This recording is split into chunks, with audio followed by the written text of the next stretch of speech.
there's this fantasy of having this Hollywood life. Everybody wants to be in show business, and everybody wants to be in the movies. You know, if you and your friends could go have whatever you want, how would that go? It's a very small town, Hollywood, with a very big mouth. And that is what Entourage showed you. Before Entourage, I was unemployable. I had just finished a TV show, and we got canceled. I was always terrified, like, Doug, we're gonna get picked up, bro. I don't wanna go back and work in a restaurant. I just had enough of the rat race. I was moving on in two different directions. I was presented with this opportunity, and I was like, wow, like, I may never get another opportunity. I said, these guys are idiots, and there's no way the show is gonna make it to the air. What are the assigned seats? I'm gonna go far left. That would be a good side for me. I got two good sides. All right, we ready? Adrian's gonna take some shots. And it's champagne for the lady? Yeah, I want what Doug's having. Yeah, baby. Ooga. Cheers. There's any cameras pointing. I'm glad I got my makeup done. Who thought this show was gonna go early? From the pilot, I told all you guys, I said, this show was going to get picked up, I'm telling you. Kevin There's did. a lot that I believed in it from the get-go. Kevin did believe in it. So what I figured I wanted to do was a show about guys and friends. That's the show. I mean, real guys. Diner, you know, swingers that you really hadn't seen on TV before. Vince was named Vince because of Vince Vaughn. That's why he was named Vince. So I actually was thinking like Favreau and Vince Vaughn. I knew nothing about being a movie star. Like, it was like the farthest. I mean, Also, because we're all friends, you know, it's just so relaxed. It's so, you know, it's basically what this is essentially how we shoot the Well, stuff. when it started, like, Adrian lived in that, like, tiny little rundown house and, like, had parties every 5 seconds. Or we would all go down to Venice, and Lev would ride his skateboard over and, like, sit in a rocking chair and tell a story. Steve Levinson was my manager for 12 years prior to that. Said, Mark and I are thinking about this show about him and his friends, and that's where it started. I've been traveling with Mark. Me, Mark, E. We'd all been traveling for a long time on the road. And I think everybody used to joke, like, wouldn't it be funny to have a camera with us? And that was kind of the prevailing joke, and it was probably at the advent of reality TV. The story has changed so many times. It depends on who tells it. But originally, I was making this kind of short movie and documentary about my friends who at a later stage in life decided they wanted to be rappers. And I shot this documentary, and everybody thought it was a cool idea. And then they were like, you know, we should follow you around with a camera and them. And I said, absolutely not. I would not incriminate myself. We were talking about it, and one day it dawned on me that it's not a reality show. It was just, we should just do it as a fictionalized show.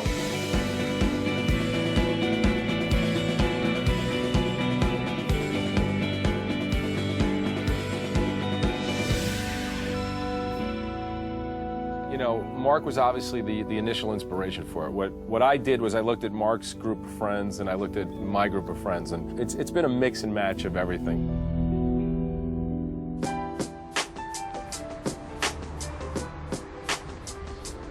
Let's see, we had E, we had Donkey, and we had Ari, and Marky, and myself. And that was it. That was the immediate, that was the only ones we had out here. The original E was because they used to call me the E Factor. You know, everyone would love to have an E. Imagine having your own E with you every day, you know? Yeah, I never really considered myself part of the entourage. And even today, I feel like, you know what, yeah, we are the real entourage, but I still feel like, you know, this is our business, you know? A lot of people get different visions of what it, you know, really was. Was there some heydays? Absolutely, you know what I mean? You know, they call it the entourage, but it's, you know, 5 boys that, you know, loved each other very much, and they got along extremely well. Through good times and bad. And that's it. Whoa, it's the wrecking crew. It took a long time, yes, but you know, persistence paid off. So, you know, it's like a lot of great shows. It's about this group of guys, and everybody can relate to one of them. You know, everybody knows a Turtle or a Johnny Drama, and so, you know, we thought it would make for a great idea. It was just a matter of, you know, putting the right people together at the right place, and that was where the magic happened. Before, I mean, you wrote the pilot, but it took like a couple of years, yeah, right? I mean, you know, like how many drafts before? 70. I mean, we can't. Come on. We can't. Yeah. I'm not even kidding. But you know, I did a draft. I remember when I was sitting on my bed and Levinson called me, and we were all convinced this was a go finally. And he said they don't like it. I said, what don't they like about it? He said they don't like anything about it. And I was like, wow. And I remember I got in my car, drove to Palm Springs by myself in the middle of the summer, and I wrote a new draft that pretty much started over. And that was the one that they kind of said okay to. What we had heard is shows at HBO, if you can't cast it, there's no show. I was obsessed with having 4 guys from New York. That was my thing. But it was like a 6 to 8 month casting process. And the second Kevin walked in, I knew I had 10 years with this character. I really did. And he Also, too, the funny thing about Kevin at the audition, I'm like, he's the only one that's here reading for drama. I wonder if he knows that. I had no idea. Hello. Hey, there he is. Thanks for having me. Hey, how you doing? Come on in. Good. You look familiar. You auditioned for me a couple of years ago. Oh, yeah. How did that go? I looked around the room. I thought there must have been about 4 or 5 Johnny Dramas in that room. There's not another guy here reading for this character. I don't know about any of that. But what I do know is she was in the middle of 40 deuce with her hand down Vince Vaughn's pants. She had hands down his pants? Both of them. Vince Vaughn? I mean, the guy looked like he'd been working out with a personal trainer. Probably a nutritionist, too. What? You indicating motherfucker! And how is this funny? Anyway, look at me, I'm shaking here. I feel like I'm gonna throw up. The script said a Jack Russell Terrier, okay? I had to kiss Kevin Connolly's ass a bunch of times to try to get him in. I'd never met him, but every day our casting director, Sheila, was like, he's no longer acting. I'm like, what does that mean? He's no longer acting. Quit acting at 25 years old. Before 30. Yeah. So Mike Young called Kevin, I called Kevin, and then I think Wahlberg threatened Kevin. Like, Right, I got called. It was like getting called to a sit-down by John Gotti. It was like, yo, you have to go meet Mark at the Beverly Hills Hotel. I was like, okay. No, no. I didn't threaten him, but we actually met right here in the hotel, and I just told him he was foolish to pass up the opportunity. And Mark was smart, too, because while you felt like you were being called into a sit-down, he said all the right things at the table. He was like, would it kill you to sit down with Doug? I was like, no, all right, well, you put it that way. I mean, these guys were all out of New York a lot longer than Jerry. Jerry was the absolute authentic kid from Brooklyn, like real deal, raw, but he was a kid. Hey, Vince would be a star no matter what, all right? It was predestined. Kid's a triple threat. He's got the looks, he's got the talent, he's got the head. The bigger the head, the bigger the star. You're such an idiot. Bruce Willis, big head. Russell Crowe, big head. Vincent Chase, big head. They loved him because he was authentic. Oh, did you guys make him grow his facial hair? I didn't shave for 2 months and I still barely have it. They wanted me to put something in about the age difference, which actually I think I was so tired I just forgot, and it never got in. For all the things that people confront us about, not one person has ever mentioned the fact that we couldn't all be friends, that there's any kind of age gap. Never one time has anybody even... Unbelievable. They had so many other things to talk about. Right, I knew Connolly was the guy. I knew Dylan was the guy. Jerry, I just didn't know what they were going to say because he was 14 years old. But we got in the elevator with me, Mark, Lev, and he goes, wow, we don't have a Vince, do we? And it's just like panic. My problem was HBO did not believe that we could cast a movie star. They were like, if there's a 25-year-old movie star out there, he's already a movie star. Why isn't he? So they would keep telling me to minimize the Vince role. Less and less Vince. Wasn't at one point he going to be not on camera? You only saw his shoes. And then we talked about that. But all of a sudden, these guys, Sarah and Lev, are telling me, oh, Adrian, he's the movie star. And I'm like, the guy, like the intern in the corner over there? Like, I'd never looked at the guy. Before we walked in here, we were looking at Adrian's audition, which this kid, Eric McCaslin, did the most genius thing. He took their auditions and he sliced them together so Vince and Eric could talk to each other, so we could actually see what their chemistry would look like. Couldn't get us in a room together, which is ridiculous. I think I need some time off, time just to chill. Vince, you've been off for 3 months. Yeah, I know, but I was all anxious that whole time. Now Just gonna chill. Talk about it in New York. Yeah. I'm thinking I'm gonna skip New York. I'm not back in the region. You'd go without me? Yeah, I'd rather go without you. Fuck you. I remember the one moment when you guys walked in, and Lev said, Vince. Yeah, don't forget her. She gets very lost in the shuffle, but this girl has written every other word for 6 years now. And Kevin started calling me the female meathead, and I was no longer one of the boys. That is a true story. Everybody get to work! I would lie, scream, beg, borrow, and steal. Don't you ever question my word again. I am going to erode every fiber of your spirit. Keep it right out here, it won't be long. Season 1, episode 7 was where Ari kind of bloomed. And I'll never forget that. It was like a long Steadicam shot where I'm looking for Josh Weinstein. It culminates in this long, great speech. I'm going to take everyone, your B-level sitcom stars, your reality TV writers. When I'm done with you, you're gonna be repping sideshow freaks. You need JoJo the dog-faced bitch boy? Call Josh Winefuck, the lightweight pen-stealing fuckface. That's awful. Coming from the theater, you know, you feel like I feel like I was back home. So that was really fun stuff. I'm going to interrupt and just say that, like any good actor, Ari Gold is within Jeremy. But Jeremy is not Ari Gold, and Ari Gold is not Jeremy. The real Ari, who I had never met, it's actually, oh, God, what a terrifying meeting. Ari goes, here's what it is. It's Mark Wahlberg's life with his friends. This guy's going to write it. If it sucks, we're going to fire him, and someone else is going to rewrite it. And I'm like, this guy, Ari, is a character. I knew it was loosely based on a certain guy, and he has such specific energy. And so to be able to play that is so fun and cathartic and a gift, really. When this role came along, it was one scene in a pilot. You're lucky to get a pilot on the air, much less a season, much less 8.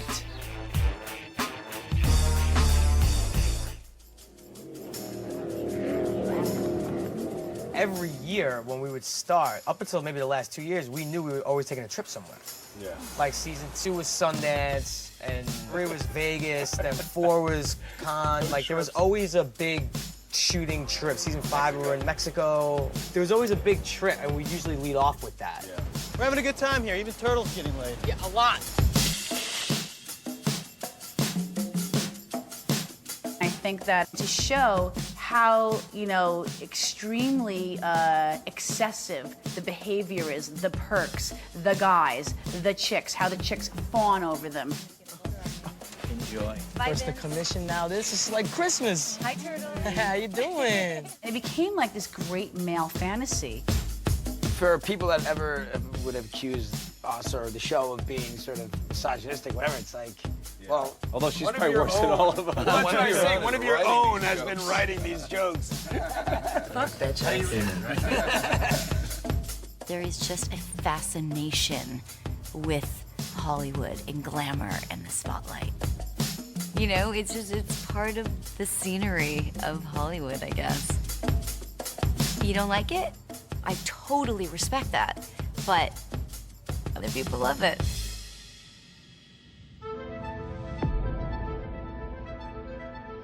The other thing, too, that was worth mentioning, the scene in the pilot that got cut. I was obsessed with having like a nondescript, could be anywhere in the world, like a mislead. bar. You know, these are your friends in high school. Oh, the only guys I talked to from high school are right here. But it was so dead and so flat. It was just like us planted at the bar. And then they walk out and there's a limo and they step into the movie star world. Okay, reshoot that first scene and you're on. Then we switch to the best place in LA to eat lunch, which is Fred Siegel, with beautiful girls everywhere. And you're like, okay, I want to be on that show. I love the Jimmy Kimmel episode. Jimmy Kimmel where episode. Kevin It's one of my comes on favorites. That's when I stage. knew we had a good show. I still Episode feel 3, season 1. Jimmy Kimmel was the most important episode of Entourage. Yeah, I agree. That's the episode that we all came together on. Found the that. tone.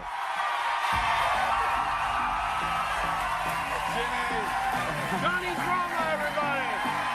I remember watching that, and when Dylan just goes, great night. great fucking night. I sat down, I said, that's as good a half-hour television as I've ever seen. I remember the first time I thought it was a hit was when we were walking through Vegas. I didn't know anyone knew what this show was. I remember walking out to a pool to shoot the scene. Roll zone!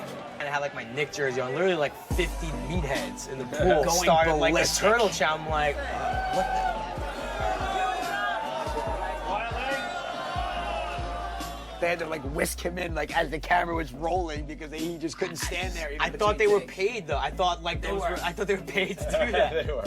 I'm so not interested in this. Can we please go out there and win some money? What do you got? Come on. Show me a little love, I don't want to make mean the new nice. I'll literally, read the scene for the day and just be like, oh my God. Run to that next sand trap. Run to the... I'm gonna be so brutal to Rex again. And I would check with him in the morning. I'd be like, all right, I'm gonna say, are you okay with that? And he's like, I don't care. This is the part where you roll into that scene and then cut back to us. Oh, okay, yeah. I will switch out your keyboard right away. Good. Wait till I'm out of the office before you get on your knees. And we're back. Oh, you're such a pro. Sorry. A lot of people are always like, oh my God, Lloyd is so awesome. What an amazing character. They say that to me, and I'm like, I know, he's incredible. And then they go, is he really gay? They always ask that. I'm like, that's not information that I know about. But this may be the moment where we have a tell-all. That's a lie. Well, I don't want to. All right, let's be honest. He's gayer than Liberace in 1972, okay? He's 11 times more gay than Elton John. You have two people that you wouldn't think of being in the same room together that are suddenly tied to each other. Get off. And it's just, it's just so fun and juicy, and then we just kind of are off to the races. Lloyd! People will be yelling Lloyd at me for the rest of my life, and that's fine. I got very accustomed to answering to Lloyd. So Wait, hold on, this is awkward. Your name's not Lloyd? Exactly.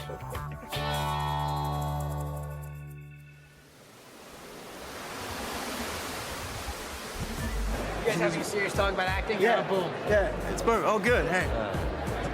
The sad thing was we actually were having a conversation about acting.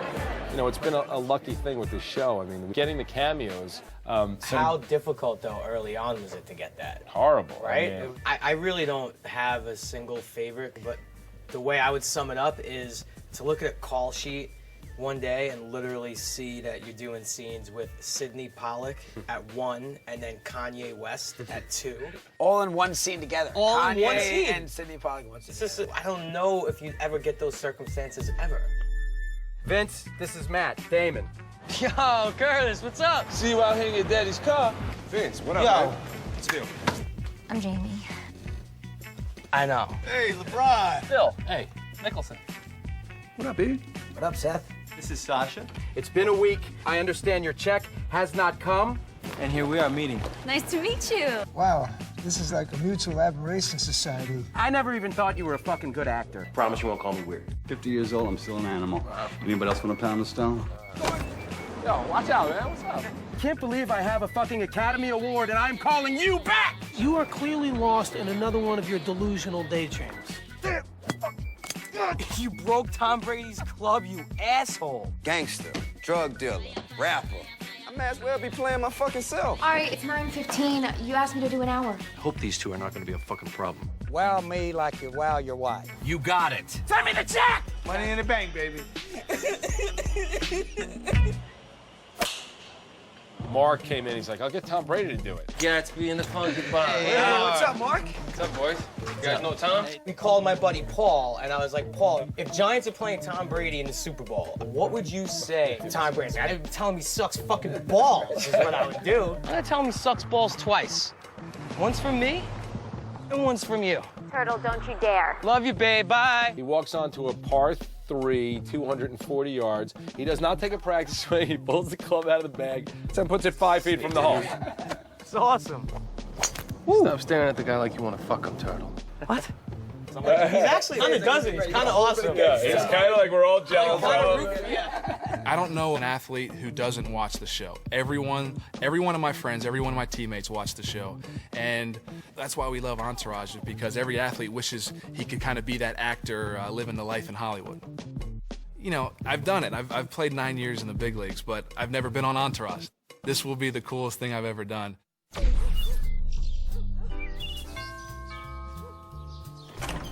Hey, welcome to the neighborhood. Hey, Bob Saget. I've known Doug Allen a long time. He always knew my comedy style was not like what happened on a sitcom for me that I took a job on. I'm a big fan, Vince. So are my daughters. But do me a favor, don't fuck them. Don't you fuck my daughters. Doug called and said, I'd like you to do this. I'd like you to do this episode. And he goes, be the Saget, the ballsy, you know, your balls should be bigger than anybody else. So I had them injected. I want to have sex in Murray's office. What? Yeah. Look, I get it, Bob. I'm sorry if we wasted No, any I'm effort. serious. I'm not weird. I'm pragmatic. Doug sent me the pages, and pages are young boys that work for a network. He sent me like 5 of them. I went through them quick. They called them cameos, but for me, it was, you know, it took a month to get ready for that 6 minutes.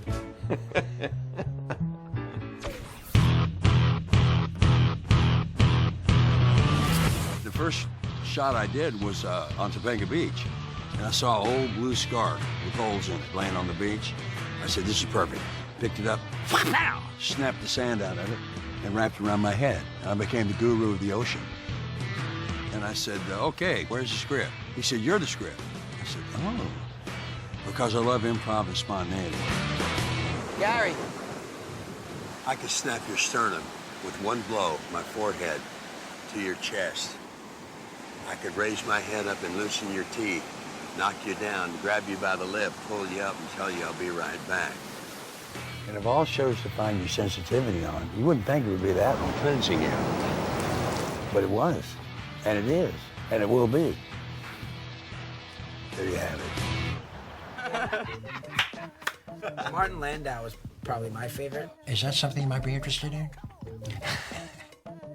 I can't tell you how many times I've heard people saying to me, is that something you might be interested in? Is that something you might be interested in? Is that something you might be interested in? I was in Northern Ireland doing a movie, and people would come up to me and say, well, would you like a Guinness? Is that something you might be interested in? Talk about James Dean Best friend. as his as like his buddy, you know. And I learned a lot from Martin Landau. There you go, baby. All right. Come here, let's hug it out, you little bitch. I love it. I was basically reprimanding him for not having a good bedside manner with Vince. And so I'm going to make this kid really uncomfortable as a man and as a character. You want to hug it out? No, not really. Let's hug it out, bitch. Let's hug it out. Do you want to hug it out? Let's hug it out, you little bitch. And there you have it. Comedy gold. You gotta really have some balls to want to add to the script. But there is adding, for sure. I remember the first line I added was on the first episode I was in. I get up from the table. We're having a coffee meeting at the hotel, and I get up and I say, toodaloo. Don't let the suit influence you. Hey, man, I'm not a suit. Yeah, man, you are. You just don't know it yet. Toodaloo. I think they really wanted a female who could sort of be the strong force and be the mother. She puts them in check to let them know, like, get over yourself and let's, like, get real here. You know what? I actually think we have some of the strongest female characters on television. Where do you think you're going? They just flew in a liver. I got to do the transplant. Where do you think I'm going? Hey, little agent boy, you better be back here for the cake. Okay. I don't know if our marriage is a fantasy marriage, but I love the family dynamic. I mean, it's very real. It's like a very, you know, they love each other. There's still some sexy fun to it, and they fight a lot, and then they get over it. I mean, it's not like a TV version of what a couple has been. But I did have a woman in the airport come up to me and say, oh, honey, you know, after all those years, you'd never dress in that lingerie for your husband. Wow. I was like, well, are you still married to yours? Because, hey, you know, maybe you should. And I think that people are drawn to the sort of the loyalty and the love. No, it's true. I mean, I'm an only child, so I had to learn how to have siblings. Who the fuck are you? He's my brother. I'm proud to have a baby brother to look up to. Oh, thank you, Johnny. Get a picture of me and my brother. Is baby bro in trouble? I'm proud of you, Johnny. Thanks, Vince. I'm the closest thing to a brother this guy has, and we'll always be brothers. This whole group's been like a family. You know, the ultimate wish fulfillment for men is to have friends when you're older who you still are tight with like you were when you were in high school. People get crazy over money. They get crazy over women, success, failure. They get crazy over a lot of things. But your real friends always stick together. There's a certain thing you feel and a certain sadness that it's coming to an end, but I think the beauty of it is we made great friendships. These guys all still hang out, and we all still get to hang out together. It's not just a show that's about a movie star and Hollywood. I mean, for people who watch, the fans of the show, I think there's a character on this show for every kind of person out there. And it really is more just about friendship. That shit was deep. Yeah. And I think this is a good time to say it's a wrap for Entourage. Because that way, you leave the audience wanting more. Gave you an inside view of what an actor in Hollywood has to go through today to sustain a career and a lifestyle. For me, it's really sad because I've had such a great time working with everybody, but it's very bittersweet because we have established such a great relationship amongst each other. But, you know, like all good things, you know, we move on. I don't even want to talk about it because I will start to cry. These are my brothers. They're my brothers. All of them. I love them. Yeah. Like my mama says, endings are important. She always told me that, and I just really feel like we're ending really strong with this. All right, guys and girls, ladies.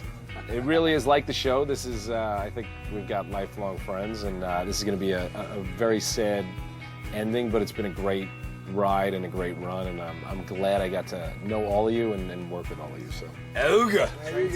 Cheers. Cheers. Salute. Thank you. Very much, kid. My pleasure.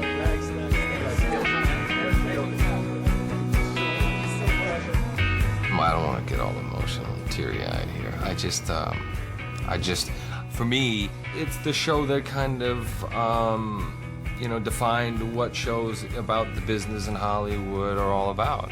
And, you know, I don't think there'll be another show like it for quite some time.